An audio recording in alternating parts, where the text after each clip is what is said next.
channel whose name is Oxford Educational Hub. I will provide you the matter related to the English grammar from class 9th to class 12th. This channel also provides you the important topics and questions not only for the UP board but also for the CBSE board. And this channel also provides you the information for the competition, that how you can crack the competition with the easy way of learning English grammar.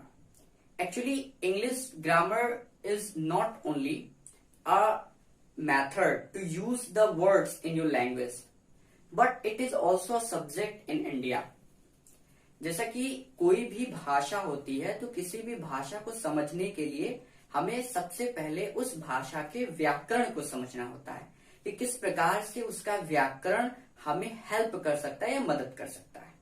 क्योंकि English केवल एक भाषा है, ऐसा बहुत myth हो गया है कि इंग्लिश बहुत ही कठिन है, it's so hard, but really I just want to tell that it easier than Hindi.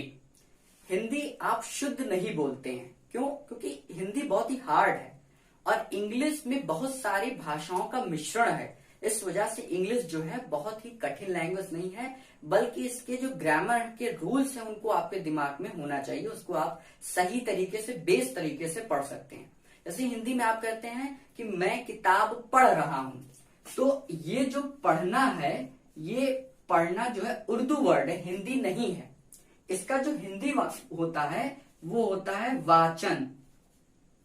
वाचन जैसे कि किसी भी लाइब्रेरी के ऊपर हिंदी में या कोई भी बड़े कंट्रीज या इंस्टीट्यूट पे जब आप जाते हैं तो उसके ऊपर जो इंस्टीट्यूशन की हिंदी लिखी होती है वो वाचनालय लिखी होती है ना, पढ़ने का गृह, तो वो शुद्ध हिंदी है. यानी कि हिंदी में भी हम लोग कुछ और बोल देते हैं. तो वो तो बात हो गई हिंदी की. हम लोग इंग्लिश की बात करेंगे कि इंग्लिश ग्रामर. तो इंग्लिश ग्रामर के रूल्स को स्टार्ट करने से पहले सबसे पहले हम लोग को ग्रामर समझना होगा कि ग्रामर कहते किसे हैं. ग्रामर की हिंदी होती है व्याकरण. If we talk about the grammar, grammar is nothing but that how you speak, how you write and how you understand. किस प्रकार से आप लिखते हैं, किस प्रकार से आप समझते हो, किस प्रकार से आप बोलते हैं. किसी भी भाषा को या लैंग्वेज को शुद्ध रूप से बोलना, पढ़ना और जानना तथा समझना ही उस भाषा का व्याकरण कहलाता है. जैसे हिंदी व्याकरण हम लोग पढ़ते हैं, इंग्लिश में इंग्लिश ग्रामर हम लोग पढ़ते हैं, वैसे संस्कृत में भी व्याकरण है. अपनी अलग अलग भाषा की अलग अलग व्याकरण है. हम लोग इंग्लिश ग्रामर क्यों इतना ज्यादा पढ़ते हैं? क्यों? क्योंकि English is an international language, ये पूरे वर्ल्ड में बोली जाती है. इस वजह से हम जो है इंग्लिश ग्रामर को पढ़ते हैं ताकि हम भी अगर कहीं फॉरेन जाएं या कहीं और जाएं तो आसानी से सरवाइव कर सके. क्योंकि बहुत कम लोग हैं जो हिंदी को जानते हैं. इस वजह से हमें इंग्लिश ग्रामर पढ़ना थोड़ा जरूरी हो जाता है. अब अगर हम लोग बात करें इंग्लिश ग्रामर कैसे हम लोग पढ़ेंगे, इंग्लिश ग्रामर पढ़ने का सही तरीका जो है वो ये है कि सबसे पहले आपको बेस समझना होगा कि जिस बेस पर हम इंग्लिश स्टार्ट करते हैं. जैसे आज के मॉडर्न एज में देखा जाए तो इंग्लिश दो प्रकार से आदमी बोलता है. जैसे एक होता है कि स्पीकिंग लैंग्वेज, जिसे आदमी बिना यूज ऑफ ग्रामर के भी बोल देता है केवल बात को समझने के लिए. लेकिन ग्रामर के पैटर्न पे बोलना बहुत ज्यादा हार्ड तो नहीं, लेकिन हार्ड होता है. इस वजह से मैं आपको सिखाऊंगा कि किस प्रकार से आप ग्रामर बेस्ड इंग्लिश बोल सकते हैं. और जो 9th के स्टूडेंट्स हैं या 10th, 11th, 12th, उन सभी के टॉपिक्स को मर्ज करके मैं आपको बताऊंगा कि किस प्रकार से आप उस टॉपिक को समझ सकते हैं बहुत ही आसान तरीकों से. और इसी प्रकार से जो कंपटीशन लेवल है, जो कंपटीशन लेवल पे जैसे कि जो चाहे वो 9th का एंट्रेंस का एग्जाम हो या 10th का हो या कोई और कंपटीशन हो, उसमें इंग्लिश जो है कहीं ना कहीं उस एग्जाम पेपर में आपको जरूर मिलती है. और उसमें वोकैब्स हो गया या वन वर्ड सब्स्टिट्यूशन या एंटोनिम्स, सिनोनिम्स या इडियम एंड फ्रेजेस हो गया. तो इन सबको सही तरीका जो है याद करने का, किस प्रकार से इजी तरीके से, ट्रिक से, या कोई एक ऐसा मेथड जिसकी वजह से हम ज्यादा से ज्यादा वोकैब्स याद कर सके, वो मैं आपको बताऊंगा. ये तो इंट्रोडक्टरी पार्ट है इंग्लिश ग्रामर का, दैट कि हम किस तरीके से चीजों को पढ़ेंगे और उसकी सीरीज क्या है. तो जैसे कि किसी भी ग्रामर को पढ़ने के लिए उसमें सबसे महत्वपूर्ण जो अंग होता है टेंसेस, कि आप टेंस किस प्रकार से या कितने टेंसेस की जानकारी रखते हैं. तो अगर हम लोग टेंस की बात करें तो टेंस मुख्यतः 3 प्रकार का है. वो है प्रेजेंट, पास्ट एंड फ्यूचर। जी हाँ दोस्तों, प्रेजेंट, पास्ट, फ्यूचर यानी कि वर्तमान, भूतकाल और भविष्यकाल, ये तीनों, और टेंस की शुद्ध हिंदी है काल। जो इंग्लिश मीडियम के स्टूडेंट्स हैं वो इंग्लिश में पढ़ सकते हैं, जो हिंदी मीडियम के हैं वो इससे भी समझ सकते हैं। तो ये हो गया वर्तमान काल, भूतकाल, भविष्यकाल, present tense, past and future tense. इसके तहत जो है चार चार पार्ट हैं, जैसे कि present indefinite, present continuous, present perfect, present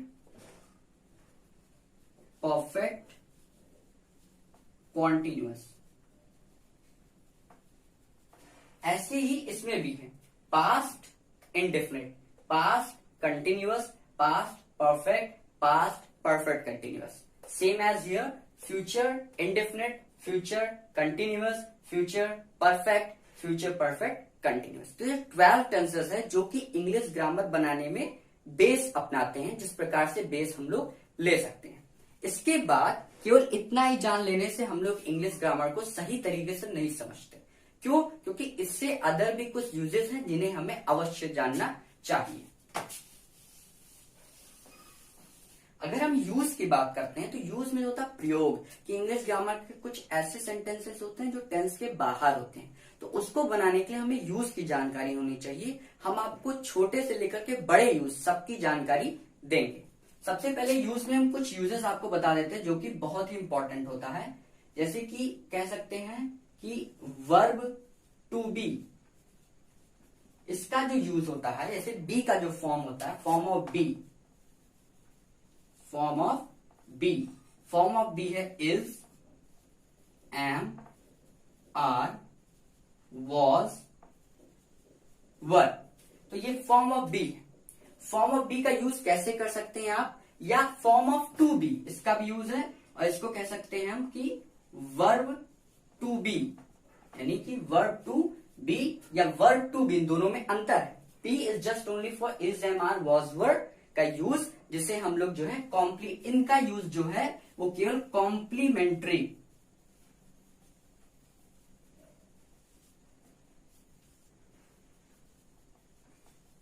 इनका जो यूज केवल होता है, जो सेंटेंस बनता है उसको कहते हैं केवल कॉम्प्लीमेंट्री सेंटेंस। लेकिन वर्ब टू बी से जो सेंटेंसेस बनेंगे उनको रियल सेंटेंस कहेंगे। ठीक है। इसके अलावा जो यूज है, एक तो यूज हो गया आपका वर्ब टू बी का पहला, दूसरा यूज है आपका डमी सब्जेक्ट, इट। इट आप नाम बहुत बार सुने होंगे, बहुत जगह इट का प्रयोग होता है। इसको डमी सब्जेक्ट क्यों कहा गया? क्योंकि डमी का मतलब होता है आभासी, इमेजिनरी। जब भी वहां पे जो सेंटेंस आपको दिया रहेगा वहां पे आपको सही तरीके से नहीं जानकारी मिलेगी कि हमें यहां पर इट का प्रयोग करना है कि नहीं करना है। इसीलिए हमें ये अपने मन से जानना होगा। इसके कुछ रूल्स या कुछ वो हैं जिसके तहत आप ये जान सकेंगे कि कहाँ हमें इट यूज करना है, कहाँ हमें देयर यूज करना है। देयर के लिए हम जो वर्ड यूज करते हैं वो इंट्रोडक्टरी है, इंट्रोडक्टरी सब्जेक्ट को हम लोग देयर कहते हैं कि इंट्रोड्यूस करता है। जैसे एक जंगल में शेर रहता है तो there is a lion in the forest, तो वहां पे देयर का यूज है। जैसे हम कहते हैं आज बहुत गर्मी है, इट्स टू हॉट टुडे, ये यूज होता है। ऐसे ही आप यूज कर सकते हैं अबाउट टू। अबाउट टू का प्रयोग, जैसे इसका सेंटेंस हो सकता है कि ट्रेन आने वाली है, train is about to come. और पांचवा जो यूज है वो आप यूज कर सकते हैं हैज टू, हैव टू और विल या शैल हैव टू। ठीक है। इसका भी प्रयोग होता है जब कोई कंडीशन बेस्ड होती है, जैसे तुमको यह काम करना ही करना है, या ऐसे कह सकते हैं कि मुझे इस काम को करना पड़ेगा। तो तो I shall have to do this work. इसी तरीके से हम हैव टू और इसके साथ साथ एक होता है हैड टू, उसका भी यूज हम लोग करते हैं। ऐसे बहुत सारे यूजेस हैं जिसके बारे में हम लोग एक एक सीरीज के तहत, एक एक वीडियो के तहत विस्तार से पढ़ेंगे। एक डिस्क्रिप्टरी वे होगा, एक बहुत ही एलोब्रेटरी वे होगा। हम लोग इसके छोटे छोटे चीज को भी पढ़ने और समझने की कोशिश करेंगे। ठीक है दोस्तों, इसके बाद जिसके बारे में हमने आपको बताया कि जैसे कि ये तो यूजेस हो गए या टेंस हो गए, जो कि केवल और केवल 9 से 12 के लिए, चूंकि कंपटीशन के लिए भी है, क्योंकि ये सारे टेंसेज या यूजेस को जानने के थ्रू आप कंपटीशन में जो स्पॉटिंग एरर्स आते हैं या गलतियां जो होता है कि जो रीअरेंजिंग ऑफ द सेंटेंसेस होते हैं या वर्ड्स होते हैं, उनको सही तरीके से समझ सकते हैं। तो ये उनके लिए भी फायदेमंद है। और तीसरी चीज ये कि जो अभी हमने बात की कि कंपटीशन के लिए भी हम लोग जो है काम करेंगे। तो कंपटीशन में जो मुख्यतः होता है वो होता है वोकैब्स, आपका कितना अच्छा हो। तो वोकैब्स को सही तरीके से समझने तथा ज्यादा से ज्यादा बिना याद किए किसी भी वर्ड का मतलब निकालना जो है वो हम आपको सिखाएंगे, किस तरीके से आप जल्दी से जल्दी किसी वर्ड्स को निकाल सकते हैं। उसके लिए हमारी जो साइंस में वर्ड है वो है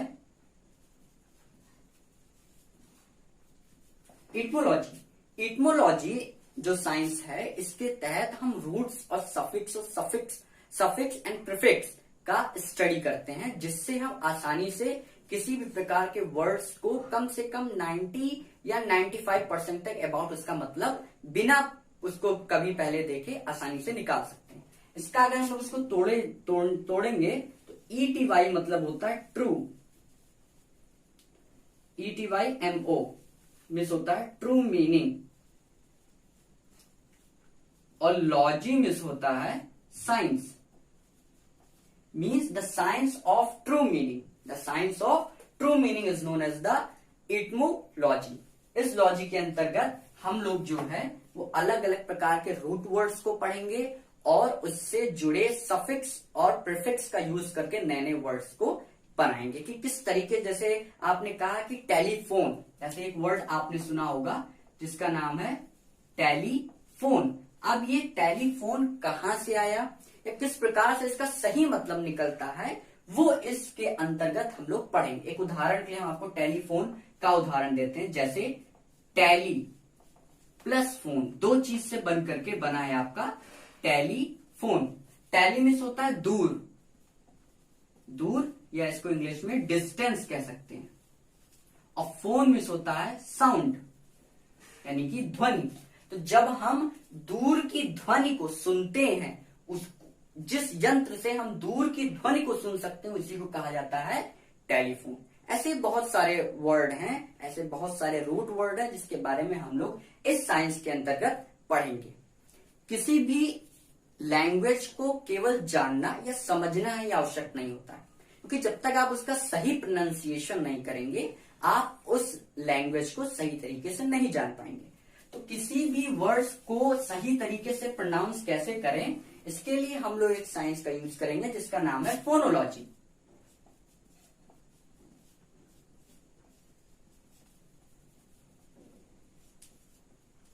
फोनोलॉजी, फोनोलॉजी के जैसे कि अभी हमने आपको मतलब बताया कि फोन मीन्स होता है साउंड, फोन मीन्स होता है साउंड, और लॉजी मीन्स होता है साइंस। तो द साइंस ऑफ साउंड, किस प्रकार से आवाज को निकाला जाए या किस वर्ड को किस तरीके से पढ़ा जाए वो हम लोग फोनोलॉजी के अंतर्गत पढ़ेंगे। साथ ही साथ एक उदाहरण के लिए दे सकते हैं, जैसे कि एग्जाम्पल में हम लोग लेते हैं, इसको सब लोग क्या पढ़ते हैं, आलमंड। क्या पढ़ते हैं, almond, but this is wrong pronunciation of this word. The right pronunciation of this word is almond because L is silent. So this is known as the phonology, that how we pronounce the word in a very correct and perfect manner. दूसरा example हम लेना चाहें तो दूसरा ले सकते हैं, हमारे घर पर नल कभी खराब होता है, कुछ होता है, तो हम लोग प्लम्बर को बुलाते हैं। जी हाँ दोस्तों, लोग इसको क्या पढ़ते हैं, प्लम्बर, जबकि क्या है, प्लमर। ये क्या है, प्लम्बर। यहाँ पे बीच जो है साइलेंट है। तो ऐसे वर्ड्स को हम लोग आगे पढ़ेंगे। सबसे पहले हम लोग इसका बेस कंप्लीट करेंगे and then after we will study about the etymology and the phonology. Guys, जो भी यूजेस आज मैंने आपको बताया है या जो भी यूजेस इसके अलावा बहुत सारे यूजेस हैं जो हम लोग धीरे धीरे करके पढ़ेंगे और इस इंग्लिश लैंग्वेज को साथ मिल करके बहुत ही इजी बना लेंगे, ताकि आप ना केवल अपने एकेडमिक लाइफ में बट ऑल्सो जब आप 12th के बाद कंपटीशन में जाएंगे तो आसानी से उसको बेट कर सकते हैं। तो ये सारे यूजेस और टेंस जो है वो हम अगले वीडियो में आपके पास लेकर के आएंगे। तो अगर आपको मेरी बातें सही लगी और अच्छी लगी हो, या जो इन्फॉर्मेशन मैंने दी है जिस प्रकार से हमने आपको बताया, अगर वो अच्छा लगा हो तो आप सब्सक्राइब, शेयर और लाइक जरूर करें। कमेंट करके बताएं कि आपको ये वीडियो कैसी लगी। Keep aware and keep learning.